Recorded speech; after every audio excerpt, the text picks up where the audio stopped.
দেশ এবং দেশের বাইরে থেকে যারা আমাদের সাথে সবসময় অ্যাক্টিভ থাকেন তাদেরকে সবাইকে আসসালামু আলাইকুম। আশা করি সবসময়ের জন্য ভালো আছেন, ভালো থাকবেন।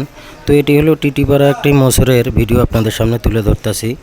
এই টিটিপাড়া মোচরের মেট্রো রেলের কাজটা এখনও শেষ হয়নি। তো আপনাদের সামনে অনেক সময়ের জন্যে আমরা ভিডিও তুলে ধরার চেষ্টা করি। আপনাদের কাছে ভালো লেগে থাকলে সবসময় আমাদের পাশে থাকবেন। এটা হলো আইসিটি গেটের পাশাপাশি। তো মুগদা স্টেডিয়ামের সাইডটাও একটু তুলে ধরলাম আপনাদের সামনে।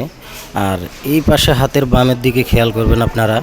তো এটা হলো সায়দাবাদের দিকে রোডটি চলে গেছে। এটি হলো কিন্তু 4 রাস্তার মোচর, আবারও বলতাছি। তো আমি এই ভিডিওগুলো আপনাদের সামনে সবসময়ের জন্য আনার চেষ্টা করি, এই কারণে সবসময় আপনারা পাশে থাকেন। আপনাদের কাছে ভালো লেগে থাকলে আমাদের সাথে বেশি বেশি করে থাকবেন। আর নতুন নতুন ভিডিও আনার জন্যে আমাদেরকে জানিয়ে দেবেন কমেন্টে। যারা পাশে থাকেন তাদেরকে আবার বলছি ধন্যবাদ।